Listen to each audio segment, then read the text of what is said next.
Good morning. I'm very happy to be back here at the CFRR. I know some of you recognize some faces I met in previous years. This morning, my presentation is under the IASB standard outlay, but I'm not talking as IASB this morning, although I'm presented as IASB member. But I'm talking as a previous securities regulator. I've been, before joining the board, in charge of supervision oversight of the filings by French companies. And actually it was before IFRS, and it was until the point where there was a transition from French national GAAP or European GAAP to IFRS. So it's only personal experience, it's not official views of IASB, the foundation or whatsoever. But I think it is important to share with you what I learned from during my 10 years as securities regulator. And also not talking as a banking regulator or prudential supervisors. And yesterday my colleague Amaro Gomez gave you his experience as a central banker and financial supervisor. Here I'm only talking about companies listed on the market, securities filings. First, of course, some basic notions. I'm sure you heard about it quite a lot. It's very important if you want to have a sound economy based on a sound financial market, that you have transparency, and transparency in large part is based on the proper accounting standards, proper accounting principles, good financial reporting, and consistent financial reporting between companies and between different markets. And for that, it's not that easy. It's easy to say, but it's not easy to achieve.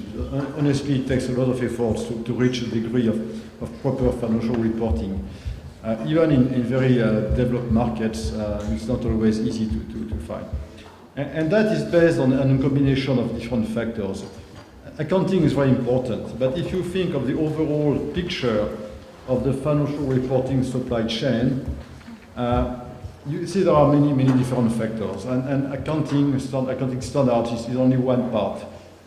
Good corporate governance is very important to start with. If you don't have good corporate governance, you can always try to have good standards, but it will never work. It needs to be at the starting point. Preparers need to have a good framework of reporting on and good way of managing the companies in a transparent manner. Then you can have very good accounting standards, but if they are not properly audited, if there is not an enforcement mechanism, you cannot rely on self-discipline. Self-discipline is just a theory. It doesn't work in practice because people are subject to many forms of pressure, and there have many incentives not to behave in a proper way. So do not believe that self-discipline will do it. You need to have good auditing to enforce the standards. And that is not enough, right? Because even the best auditors will themselves be subject to some limitations and some incentives not to do as good a job as they could do. So there needs to be some form of oversight of the auditors. This is a middle box. Auditors by themselves need to be disciplined, to be overseen. And then you come, as regulators, enforcers, you come next to have a second layer of verification through the enforcement mechanisms. And what do you enforce? Well, you enforce what is the red arrows on this slide, which is the financial information provided by the preparers to the market, to the investors. But sometimes, or I would say often also, someone is enforcing the audit report, which is the second red arrow. Whether it is one body which does all the enforcement, or whether it is shared between different organizations, different bodies, is a matter for national governments to decide. You may have a consolidated or separated enforcement, depends on the government policy. Sometimes, I would say very often also, the enforcement authority has some action on people who are market participants and provide advice in a way or another way to the investors. I mean the analysts and the credit rating agencies. They are very important elements of the financial information chain because they do give some advice. and they need to also behave in a way which is acceptable, and for that they need to have some form of regulation. And now more and more they are subject to regulation. Actually, recently in Europe, the credit rating agencies have come under supervision by ESMA. So you act as this circle here. This is where you are, I suppose, and this is my experience. This is what I want to share with you. Just a quick word. In most cases, you are not the last in the chain. There is usually you don't have the final power to make decisions regarding sanctioning the bad behavior, because in most cases there is an upper level of justice. A court of justice will come after you to confirm or eventually to invalidate your decisions. And by the way, in Europe, this last court of justice is the EU Court of Justice, because what we are talking about is enforcing EU legislation. IFRS are EU legislation. And when it comes to litigation about EU legislation, usually the last degree, the last appeal court is European Court of Justice. By the way, I'm not aware, as of today, of any enforcement case regarding IFRS which has reached this level. It will be quite interesting to see and to analyze whenever there is a EU Court of Justice decision on IFRS, how it works. It's still to be tested. Right, so I think the first idea I want to share with you is that when you are tasked with enforcing financial reporting, it's very important to have a clear framework, to know exactly who does what is the scope and the procedures.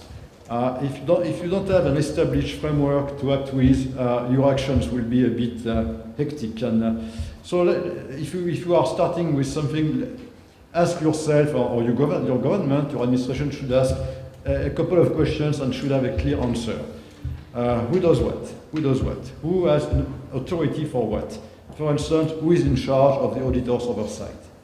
Whether it is the same authority that does financial reporting enforcement or a different one, that's okay, but that needs to be clarified. And if you have different bodies, the next question is how to organize some form of cooperation, some form of cross-information between those bodies. The next question is, what is the scope of the enforcement? What do you enforce? In most cases, I think you will enforce the financial information contained in prospectuses, which are prepared for offering of securities. In most cases, you will enforce financial statements, the information in financial statements. But the question is it only annual financial statements, or does it also include interim financial statements? And next is, what about information outside of financial statements? What is sometimes called permanent financial information, when all the data which are given to the market on a daily basis by companies through press release, through speeches by officers of the company, all the information that goes to the market, is it within or outside of the scope of your enforcement? That needs to be clear. Next is how to do it and when to do it. And here you have to ask yourself a couple of questions. Do you do only afterwards, ex post, after something has been published? Or could you also think of some form of a pre-clearance mechanism, whereby the information is filtered, is checked by the authority before it is released to the market? Which could be the case, for instance, in a prospectus. In many cases, the prospectus is checked, is reviewed by the enforcement authority before it is published and before the shares are offered to the market. Next question is, do you review systematically all or only selected data? And that's a question which is very important when you have a relatively developed market, when you have many securities listed, many companies, many lines listed on your market by different issuers. Do you want to review each on a timely basis, or at some stages, maybe every 3 years, 5 years, 10 years, I don't know? Or do you review only a couple of selected information? If you are very powerful, if you have a very big staff, it is easier to do more, but sometimes you are subject to some budgetary constraints. You don't always have all the resources you would like to have to do your job. So you need sometimes to have a more selective approach and to make the best use of your resources to do the most efficient review of what is to be reviewed. So this question of selected filings is an important one. The next important matter to define is how do you apply sanctions? What is the system? Who does what in terms of sanction? And what kind of tools are available to you? Do you have the power, or should you have the power to ask for restated findings to be published? So to ask the issuer to publish another set of financial information corrected? Do you only have the power to name and shame? That is to say, this set of information which has been published is not correct because we think that? Or can you also have some form of administrative or criminal sanctions? Or do you have to refer your claim, your demand to a court for that to be enforced? Next, I think, in my opinion, an important question is about the transparency of the system. I think for a system of enforcement to work well, it needs to be relatively transparent. There is a necessity for that system to be reliable. If the system is very opaque, very secretive, people will not feel comfortable with the system. You need to be open to a certain extent, and so that people know how it works, so that they know the rules of the engagement. In a way, the market needs to be open. And to a certain extent, I think the rules of engagement should be public, should be available in a rule book published by the authority. Next question in terms of transparency is how do you make the result of your enforcement activities public? Should it be public? What do you publish? Only sanctions? Or should you also publish more information about what you have been doing and to make it available to the market so that there is market confidence that the enforcement mechanism is working well? My next message here is a very important one when we think about IFRS. What does it mean to do enforcement? And what should not be confused with enforcement? I believe, and this is the view which is shared by CSAR ESMA, that we should not confuse enforcement and interpretation. Your job is not to interpret accounting standards.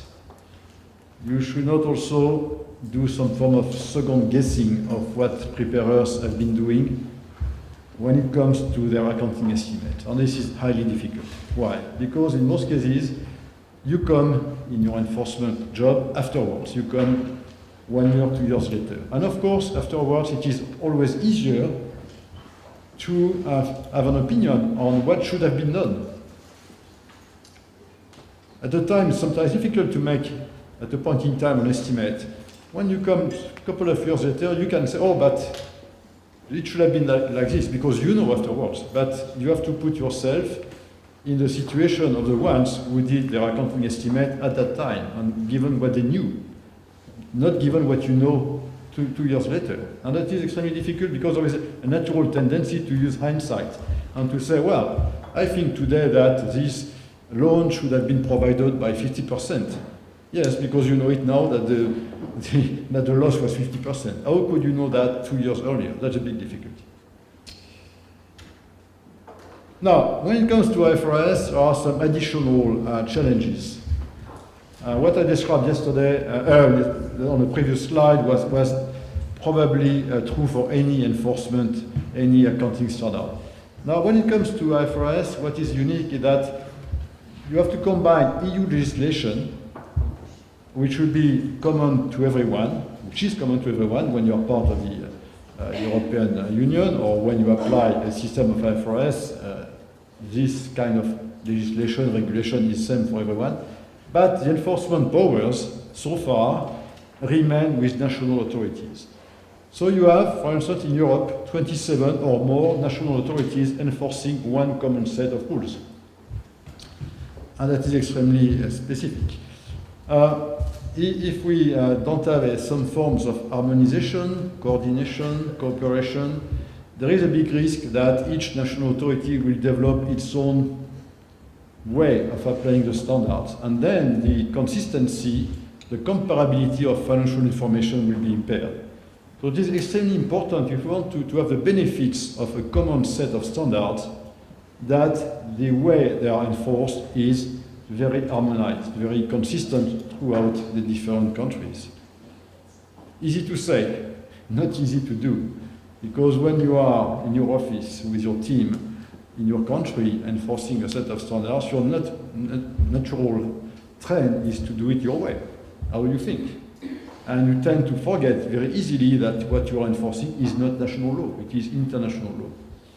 So, and also you may think that the reporting issue you are dealing with is specific to your market. Your natural trend, your first reaction, you say, oh, this is a problem in my country, I have to find a solution working in my country. And you tend to forget that many situations, the fact you are dealing with may not be unique to your country. It may have a different name, it may have a different description elsewhere, but it may be the same economics, the same economic facts. So the tendency to come to conclusions which you think are fact-specific and available and appropriate only in your country, that is a very dangerous way of thinking, because you may develop a form of interpretation or guidance in your country that will be used only there and may be different from some form of guidance or enforcement in the next country, which has the same problem, but because of different language, has a different name. Maybe the first thing to do is to think about, is that a matter specific to my country, or is that it something which may exist elsewhere and where it is important to have the same solution? The only way to deal with that is international cooperation. If you want to avoid inconsistent enforcement, you need to think in international terms. You need to think cooperation. By the way, if you look at the EU regulation on IFRS, there is a statement in this regulation which says that, of course, there needs to be a rigorous enforcement mechanism, but there must be a common approach to enforcement. That's the last word which I've put in bold character on this slide: develop a common approach to enforcement. And the European Commission is relying on the EU enforcement cooperation mechanism, which started with CESAR. Now, if you are working in the EU framework, so if you are an EU member or if you are accessing the EU, you have to comply with the regulations which require enforcement to apply to prospectuses, but also to periodic filings, which are annual and interim financial statements, and to permanent information provided to the financial market. So what the EU wants to be enforced is all financial information provided to investors, not only prospectuses. So what is the extent of review activities? Of course, a minimum that can be expected is for the authority, the enforcement authority, to act when it becomes aware of a possibility of non-compliance. When something is brought to the attention of the authority, either by the market, by some complaints, or by the press, but also sometimes by auditors. Auditors, in the best system, in my opinion, should have a possibility to act as whistleblowers and to inform the authority that something is not going well. Of course, the auditors has a possibility to issue in the report a qualification to qualify the audit report, which is good. But some form of cooperation with the authority is even better.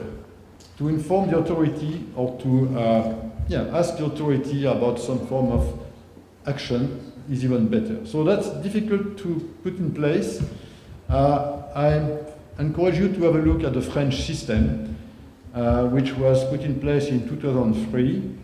It was a big change, and there was a lot of discussions, but we introduced in the French legislation that year, in the Financial Safety Act, a possibility for the auditors to call on the authority to ask for a discussion, information, exchange of views, without breaching the professional confidence rule, because auditors are subject to professional confidence, secrecy rules, and that there is a relief from the application of this principle when they talk to the supervisory authority. And this cooperation is very effective because it permits the auditor to come to the authority before the release of financial information and to have the authority act at a better moment, which is before the infraction takes place. In a way, before the information is released, the authority can tell the issuer that will not be acceptable. Don't wait for the information to be published and to have to sanction, but act in a way which is preventing the wrongdoing by telling the issuer that will not go and to be informed by the auditor that there is a potential problem. Proactive enforcement in a way rather than ex post enforcement. Now, I said you cannot expect to review 100% of all information, but the EU requires a systematic review of the published information. So, how to do it? Of course, it would be great to do 100%, but that is not realistic. You don't have, in most cases, the resources to do it. So you have to develop a selection mechanism. And there are different ways to look at this selection mechanism. You can have a systematic rotation, say I want to review every issuer every 3 years, for instance, so you organize a list of reviews. Or you can have a more clever way to do it, which is a risk-based approach, defining which issuers are more risky to your market in terms of risk to the investors. That could be based on a size. Is there a systemic risk? A big issuer may be more risky to the market than a small issuer because of the volume of the financial on the financial market.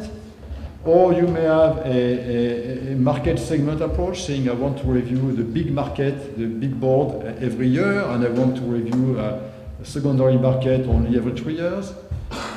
You may have a risk approach which is based on your perception of the riskiness of the issuer. Some industries are more risky, more prone to have wrong reporting than others. So I don't have time to develop this, but I think it would be worth doing more in that. But many of the national authorities have developed a good analysis of risk-based approaches, and there is a lot of information and experience available. So, just going back to what happened in the EU, how did the EU organize itself? As soon as the idea to have IFRS and have a common market, internal market organization, which would be based on common standards, including IFRS, very quickly there was a creation of a committee of European securities regulators, which was a cooperation mechanism. And at the time I was at the French AMF, I was part of this development, and the first thing that CSAR did was to set up a special committee, CSAR-FIN, to deal with financial reporting issues. And CSAR-FIN identified 3 big issues to deal with. One was how to prepare the market for transitioning from national GAAP to IFRS. Changing the financial information framework is not easy because it's a lot of change in terms of people are used to a certain language, a certain kind of reporting, and they have to move to something else. And that can create some difficulties, that can create some confusion. So this is very important to monitor and to prepare this transition. If in your country you speak a certain language, and suddenly everyone is asked to speak English, and you forget about the national language, you can imagine it will not be easy. In financial reporting, it's about the same. You have to change the communication vehicle, and that could create trouble to the market. So that needs to be prepared very carefully. And there is a form of transition to organize. It cannot take place like pushing a button on day one and say everyone changes. No. That needs to be prepared before, and some monitoring of what happens is very important. The next topic, which I think is very appropriate for the discussion this morning, it was to organize a project group to talk about cooperation on enforcement and how to do it, how to cooperate, what does it mean, how can we do it.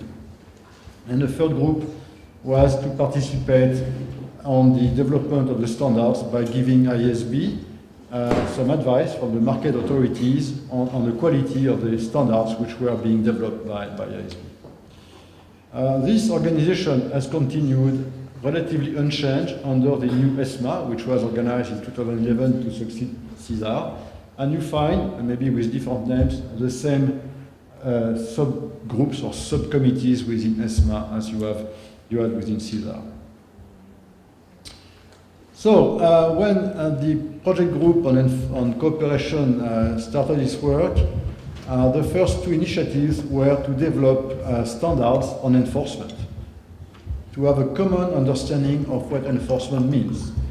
And this is covered in two very important documents which are available on the website of ESMA.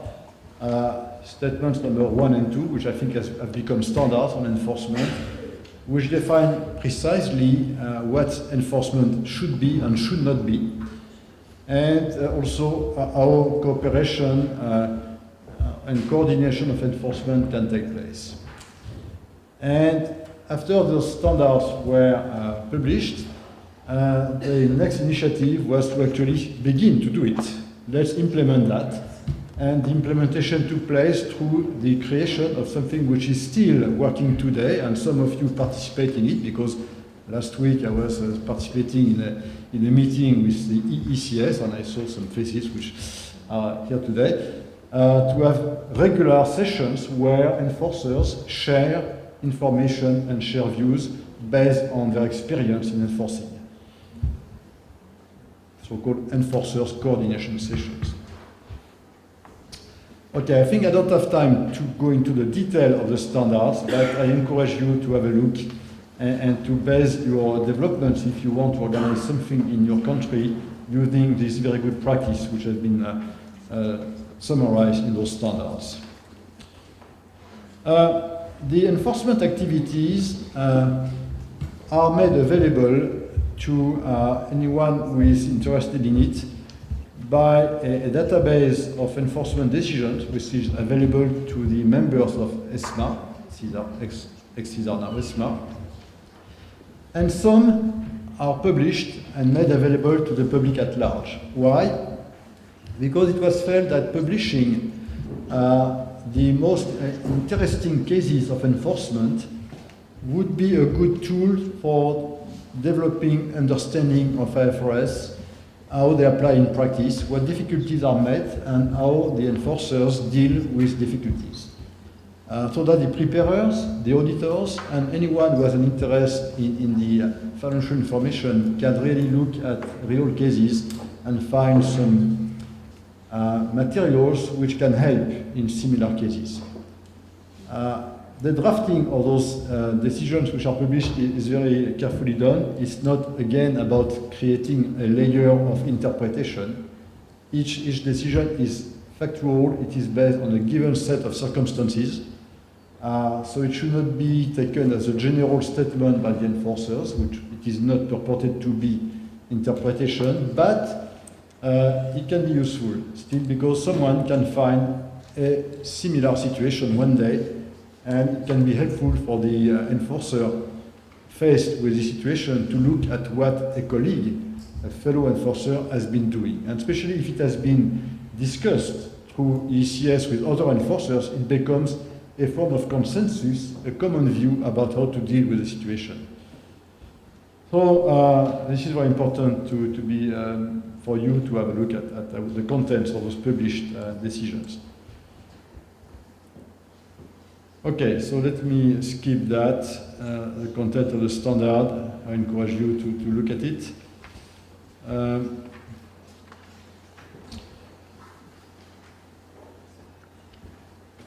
So that's the web page that you can find on the web of CESAR ESMA. It's one summary page of all the contents of annual reports. So an annual set of enforcement decisions is published every year. I think now maybe 10 or 11 sets have been published, and you can look at a number of cases which have been identified and reported in those documents. Now, I will now share with you a few very practical views based on my experience, having had to start from a a system where in my authority the enforcement was not very well developed, and having brought this enforcement regime to a level which I honestly believe is up to the best standards, is what you should be careful about. The first thing, you have to establish your credibility. Of course, you think that you are a public authority, and being a public authority, a government official, you have natural authority. That is very comfortable because, you know, I am the officer in charge. Yes, I have authority, I'm a government official. Yes, that is not enough. That is not enough to have a good and effective enforcement mechanism. You must be considered by the market as being credible. If you are not credible, people will challenge your decisions and will take you to court. And as I said, the court, national court, will be subject to the EU Court of Justice oversight. And if you lose your cases too often, your credibility is very damaged. So be careful. Be careful, and in a way, be consistent and be predictable. The market need to know how you are going to behave. They should not be taken by surprise. You may think, well, I am losing my surprise element. Surprise might be a good strength. It's not true. I think in reality, you need to be transparent and you need to be predictable. That's the first element. Be consistent, be predictable. Second element, how to do it? Well, it's not easy because you are in the public administration and the salaries very often are not very high. That's a constraint, a market constraint. However, you must strive to recruit the best possible staff. And if you cannot afford to hire experts, then you need to give your staff continuing education to bring them up to the level of the people they will deal with. Keep in mind that your staff is interacting with people who are highly qualified. The CFOs of companies have a high accounting education. The auditors you talk with are very highly educated. If your staff doesn't have an appropriate level of accounting education, and that requires permanent education, they will not be credible. They will be challenged. So you must have people who are able to speak on a peer basis with the people they supervise. And that's easy to say, it's not easy to do. My next message, as I say, is try to avoid enforcement mistakes. What is an enforcement mistake? It is an enforcement decision that will be turned over by the court. And then you lose your credibility. And you damage your organization. So if you have a difficult case, a difficult enforcement case, think twice. Think twice before you reach your decision to act against what has been published. And to think twice gives you time to consult with your fellow regulators. You can get a lot of comfort on what decision you are intending to take by having an exchange of views with your fellow regulators within ESMA or within IOSCO, or within your neighboring countries, in whichever forum you participate in. And of course, I mentioned ESMA because it is one of the available fora, and IOSCO also. But it gives you a chance to take better decisions because you have some comfort on your analysis of the facts. Also, I think it's important to create a climate of confidence with the audit profession. The audit profession should consider you as being credible, and that helps a lot. They will not challenge you as often as they would do if they did not believe you do your job properly. They will be more prone to talk to you and to provide you with information, and also to cooperate and help you, advise you. Not easy because you are supposed, in a way, to oversee and to act as oversight of the auditors, maybe not you, but maybe your fellow organization, and to be in confidence with people that you oversee seems to be a bit antagonistic. But I think we should overcome this difficulty and say, even if I'm in charge of policing this economic activity, I can still work in confidence with them. So, my last word, and before I take questions from you, is a word of encouragement for you to work with your peers, to participate in the ESMA's enforcement coordination, which I think is open to a certain extent to authorities outside of the EU. I don't have the details here, but I think there are some seminars organized by ESMA which extend beyond the borders of the European Union. And so there are opportunities for you to take part in this coordination, even if you are not a member of the European Union. So, reactions, questions, very welcome.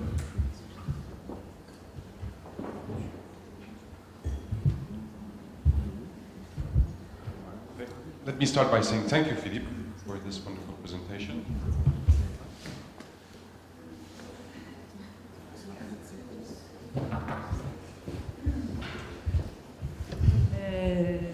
Poland, Polish FSA. I would like to ask about this create a climate of confidence with the audit profession. How do it in practice? Because it's very difficult, because in some way each of our organization oversight auditors, their job, their duties. Well, I would take an example. Let's take the UK. I'm a resident in the UK. I'm subject to the oversight or to some form of by the police. I have to comply with the laws in the UK, and there are policemen on the street, and if I have improper behavior, I will be, of course, fined or taken to a police office. And still, I think that most of the UK citizens have confidence in the policemen on the street. They have confidence in the policemen. Why? Because they expect the policemen to behave in a way which is considered to be predictable, to be self-restrained, to have a proper behavior. So this confidence relies to a large extent on the predictability and the confidence in the way they will behave. I think the same with someone who is regulated. Whether it's a bank being regulated by the prudential supervisor, whether it is a company regulated by the market authority, or whether it is an auditor being regulated by the oversight mechanism, I think this entity should be confident that the regulator will act in a way which is acceptable, that it will enforce in the best way the rules, and will not act in a way which is unpredictable. So that is a very important element of the confidence mechanism, I think. Be predictable and be transparent. If you act in a very secret manner, never explain why you take a decision, never make it public, then people will not behave. You know, it's like the transparency of government. It's like democracy. There needs to be transparency, and there needs to be accepted rules of conduct. If you act within a framework of known rules, and in a transparent way, people will be confident. And I think it's philosophical in a way. It's not specific to the oversight of the markets.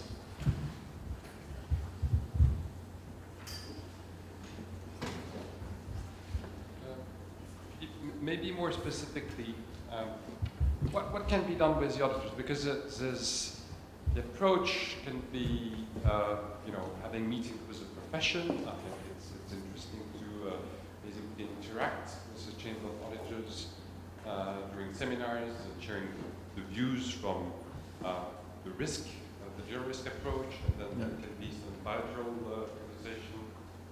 What's your take on that? Well, I think it's a long list of possible things to do. First, there needs to be some form of institutional cooperation between the Chamber of Auditors and the authority. They need to speak to each other, they need to know each other, to have a personal relationship in a way. I think that the rules that you establish in the oversight, for the oversight of the auditors, need to be subject to some form of consultation. They need to be established after due process. Due process means here consulting with the audit profession to make sure that the authority, the profession does accept rules. If you impose rules without any consultation, they are prone to say, I don't like it. If they have been consulted, they will probably more easily accept it. If you participate in the enforcement of the auditors, you have to apply the same good standards as you apply in enforcing the preparers. I think it shouldn't be quite so different. I think the sanctions should be applied in a clever way. It should be proportionate. It's very important that the sanctioning mechanism is proportionate to the gravity of the wrongdoings. Do not apply excessive sanctions, and also do not be too lenient. You have to find the right degree of sanctioning, and that takes some form of experience and some form of well-thought action plan. But if you are excessive, people will say, oh, they're stupid guys. If you are too lenient, you are not credible. So that's, proportionality is very important. In terms of daily behavior, whenever you talk to an issuer, if you call an issuer to a meeting, it is a good thing to invite the auditors to be present. They need to be aware of what takes place between you and the preparer. So in a way, to have them present, being invited, either by the client, their client, or by you, creates this climate of confidence. It's not something that takes place between the preparer and the issuer. It is a tripartite relationship. The auditor is part of this system. Be open to talk to them. An auditor sometimes will need to get some form of comfort to enforce the financial statements, and being able to talk freely to the market authority is important, subject to the regime being in place that permits this kind of behavior. Sometimes it is impossible because there is this rule of professional confidence, but if you find a way to give relief to this professional secrecy, it's very good, and the auditor will find it very useful to be able to come and talk to the authority in advance, and that you have to be receptive to these demands. So I think there are many ways to do it. Any other question? I'd like to do a quick testing in your authority. Who has both the enforcement of preparers and enforcement of auditors under the same body? Can you raise your hands? Okay, not me. That's not the majority, of course. So it means that in most cases you have only the enforcement of the preparers, not the auditors, I suppose. Is that true? And there is a different mechanism. Now, where in the majority of cases there is this division of enforcement, auditors by one body and the market by the other, either an organized cooperation mechanism between the two. I mean institutionalized cooperation. Can you raise your hands if you have such thing? Or maybe I'm not clear. What I mean by institutionalized means either cross-membership, that means your authority being a member of the panel of the enforcement for auditors, or some form of dialogue between the two. Can you raise your hands if you have such things? Okay, so I think there is room for some improvement, because I understand from my quick test that there is division of the enforcement between two or more bodies, and there is not much cooperation organized. That's my feeling from this quick survey. So I think there is room for some improvement. And of course, it's a public policy decision. It's up to the government to make decisions on that. But looking at the best practices in Western Europe, at least, I think that in most Western Europe situations where there is a division of responsibilities, there is a form of cooperation, which very often is based on the cross-membership, a member of the market authority being also a member of the panel enforcing the auditors, which I think is a good practice. I would like to explain. We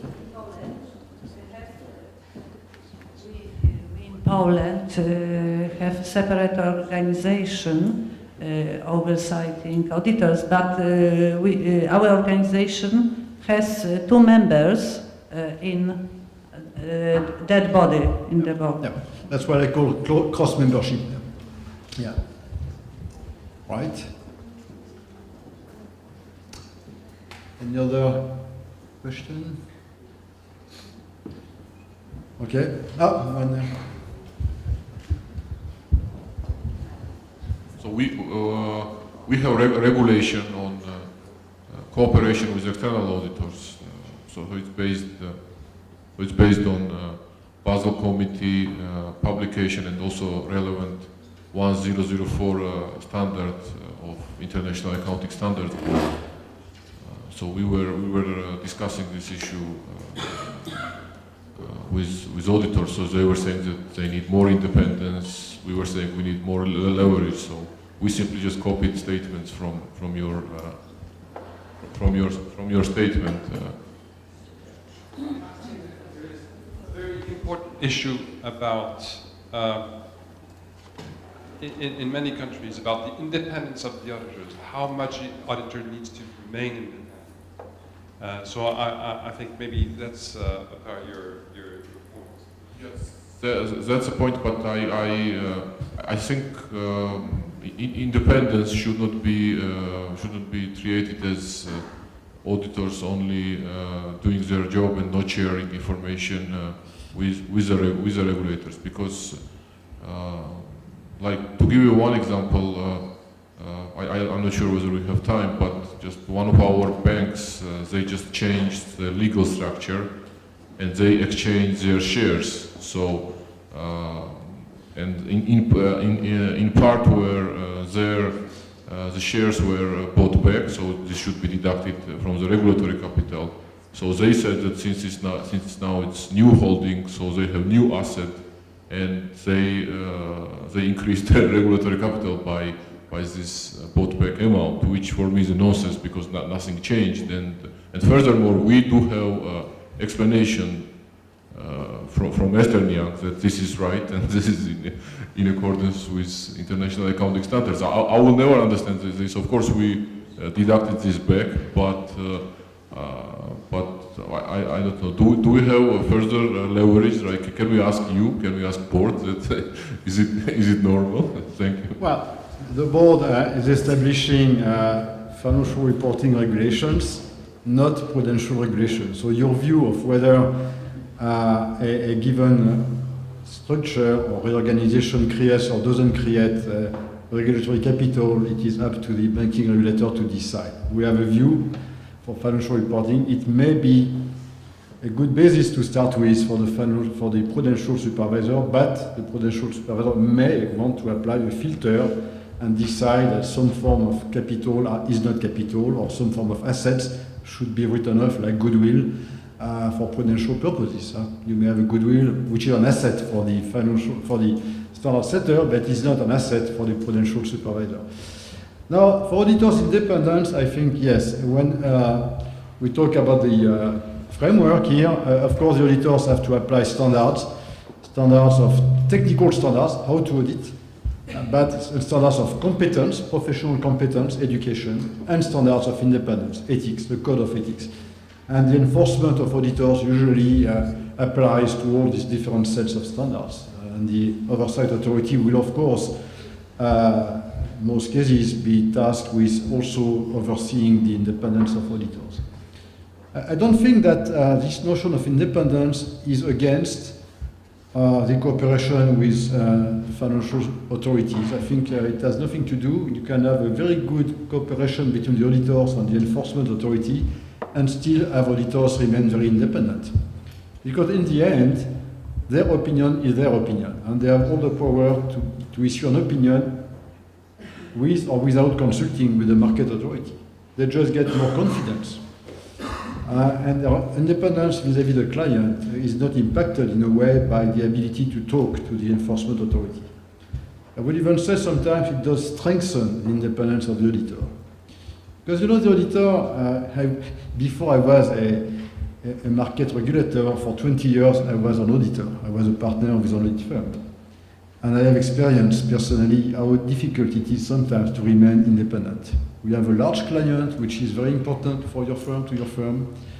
and you have to take positions which sometimes go against the client. And this is a very important client for your firm. So the client will complain that this partner is not understanding my problem as a preparer. I have a very important problem, this is my view, your partner doesn't agree. And well, it becomes more difficult for the partner to keep to its position and say, no, I don't agree. If the partner has a possibility to talk to the enforcement authority and to get confirmation that his views are the right one, it will be much easier to stand up and say, well, sorry, this is my opinion, and by the way, this is also a shared view of the enforcement authority. I think it does strengthen the independence of the auditor.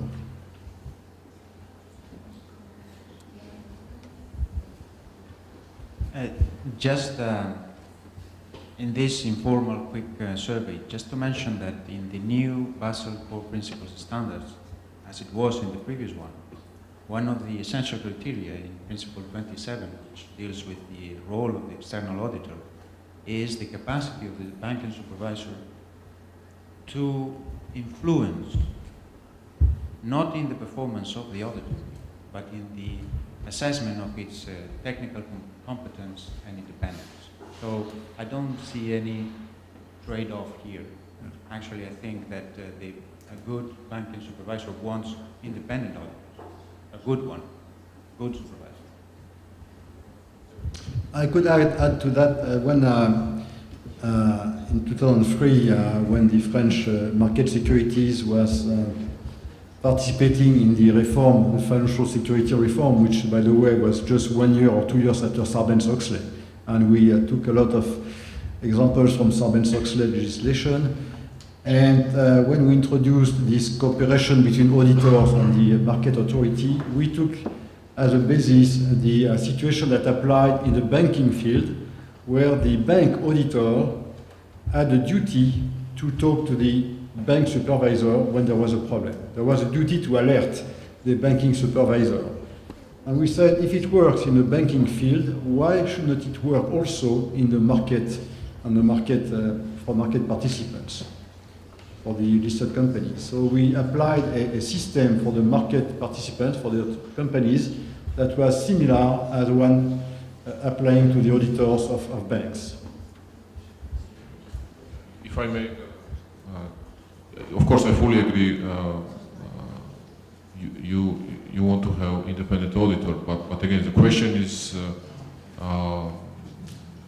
whether they should share the details on the audit. So let me give you a practical example. So, the audit process, it much depends on how you choose the materiality, what information you have on borrowers, on some transactions. So being the regulator which wants to know what is already checked by auditor, so probably regulator would ask detailed questions. And if auditor is saying that those are my internal files, then I cannot share the methodologies, then how the regulator should understand what is really checked or what is really not checked.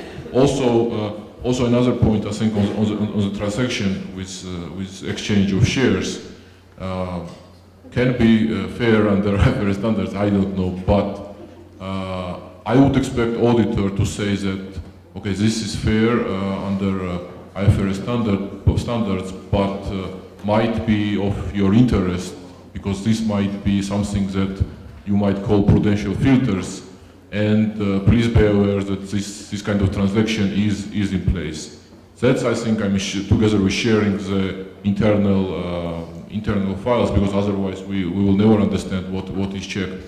I think that's a fair approach, and the approach when auditors are saying that, okay, we are independent and we cannot share details, it's our confidential methodologies, then I would say that, okay, all this is for investors, and we have to forget about this and continue just our supervision. Yeah.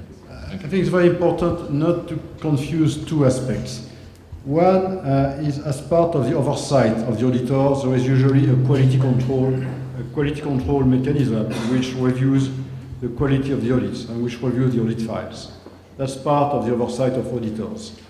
It's not normally a part of the day-to-day enforcement of financial information. So if you are a market authority and you want to understand more about some accounting aspects of a set of financial statements, I would say in most cases the normal way to do it is to ask the preparer to provide details, not the auditor.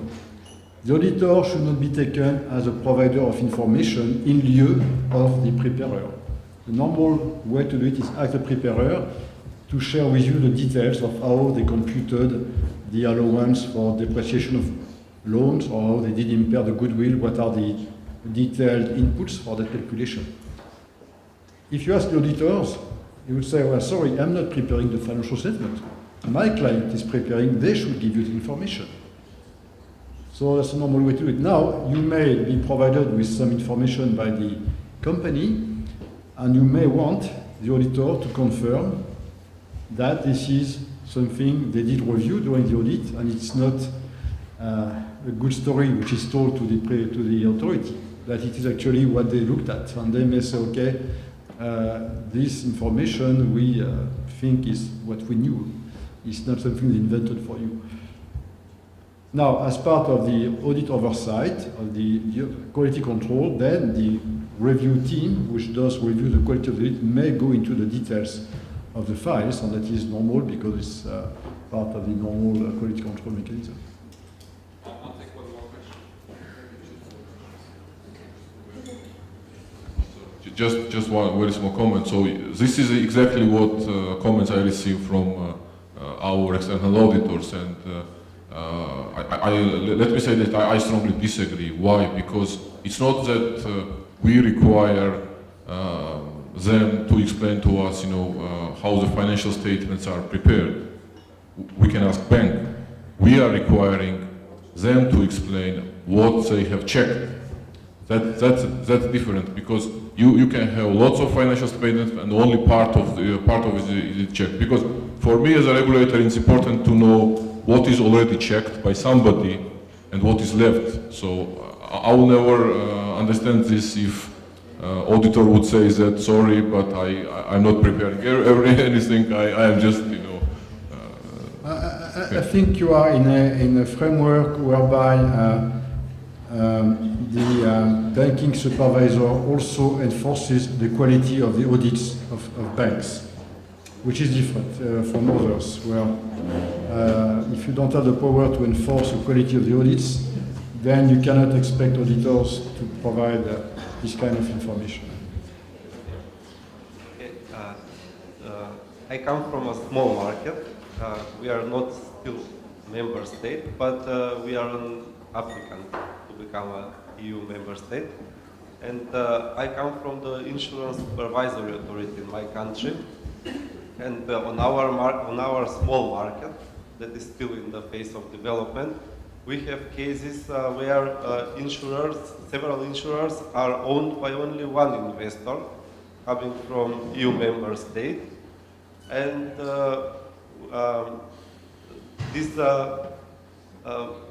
these companies have set the business policy to increase their market share on our market and to make profit. And that is the only goal of their investors. And so this is the objective, to be profitable and to raise their profits on an annual basis. We have come as supervisors. In some cases, we have found that the income they are making, that is actually, they are issuing policies without obeying some international core principles on underwriting policies, and cases where they are making they are underwriting policies, under reserving, and but they are recognizing this as income and profit at the end of the year. So they are making doubtful receivables in their income, in their balance sheet, and from the other hand, they are making profits and distributing dividends, and investors are satisfied. And if we as supervisory authority communicate with them these findings, they say, oh, you are not, you don't want your country to make development progress, to be there, the GDP to increase, the premium to increase. So in cases where we are feeling that the risk of cash draining of the insurance companies is present, this is somehow not treated by the investors as proper supervisory policy. So my question is really, do investors really want all this structure to be in place in the frame of the national economy, or is it just I think you're describing a very unique situation where you have one single investor, 100%, as you say. So I believe that investor protection is quite a different story when you have only one investor. Here I'm talking about listed companies which have a big number of investors, and if you have only one investor, I suppose they have a very close involvement with the company, and they know exactly what's going on. They probably know very well what is going on with the company, and because they drive the policy, they establish a policy. So I'm not sure they need as much protection as outside investors who do not influence the way the company is behaving. Now, the problem described is probably a company not very well complying with the accounting standards, if any, or with the prudential behavior of an insurance company. Because I suppose if they were to follow the solvency mechanisms and all the best practices in terms of issuing policies and then the accounting standards, which need to be improved, by the way, because we don't have very good standards, IFRS, on insurance at the time, at this moment, but that will not happen. So there is a need to, I guess, probably better follow and enforce a better behavior in terms of issuing policies and then reporting, financial reporting. Okay. Philippe, thank you very much.